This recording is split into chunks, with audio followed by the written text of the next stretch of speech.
Bun venit! Astăzi ne uităm un pic peste un material promoțional. E vorba despre produsul Acai Healthy Mix Life Care, care, e prezentat ca un fel de ajutor zilnic pentru vitalitate. Sursa noastră e, documentul ăsta primit. Și ce vrem să facem e să vedem ce e important aici, ce conține, conform descrierii, care sunt ingredientele principale și mai ales ce promite textul ăsta. Hai să vedem cum e construită povestea. Văd că materialul începe direct cu o problemă destul de comună, lipsa de energie, stresul, și propune o soluție naturală. Apoi, imediat pune accent pe două chestii, acai bio și ghimbir. Ce ne zice despre ele? Păi, conform textului pe care îl avem, acai bio e numit superfruct, așa scrie. Documentul zice că are proprietăți antioxidante excepționale, că ar fi bogat în vitamine, minerale, fibre. Se spune că ajută la combaterea radicalilor liberi. Textul sugerează că ei ar fi legați de îmbătrânirea celulară și că susține sistemul imunitar. Cumva, prezentarea din material îl pune așa, ca pe o barieră naturală. O barieră naturală. Sună destul de categoric, nu? Folosește termeni puternici. Clar, e o strategie de marketing în document. Bun, trecând la ghimbir, la al doilea element. Ce subliniază materialul aici? Da, gimbirul e descris ca un ingredient ancestral, așa zice. Faimos, conform documentului, pentru proprietăți antiinflamatorii și digestive. Textul susține că ar putea contribui la reducerea inflamației, prezentată ca o sursă de disconfort, și, de asemenea, că ar ameliora problemele digestive și ar stimula metabolismul. O idee pe care insistă materialul e că ghimbirul, combinat cu acai, amplifică efectele astea bune. Deci o sinergie, cumva. Exact. Și mai menționează că sunt și alte extracte naturale care, citez, lucrează sinergic. Adică textul vrea să spună că efectul lor combinat e mai mare decât dacă le iei separat.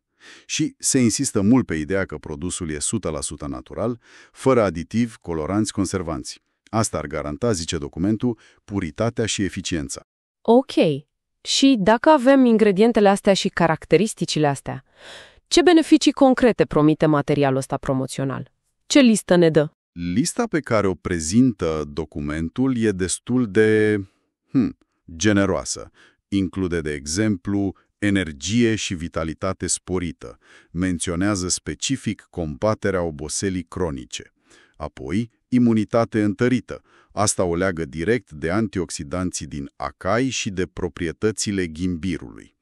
Digestie îmbunătățită, spunând clar că reduce balonarea, disconfortul abdomenal. Mai zice de detoxifiere naturală, adică un ajutor în eliminarea toxinelor. Și chiar interesant, o piele mai radiantă. Asta e legată tot de antioxidanți conform textului.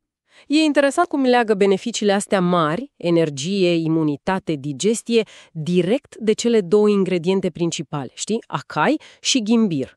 Sugerează o formulă foarte concentrată, cel puțin așa pare din prezentare. Exact. Pare foarte țintit.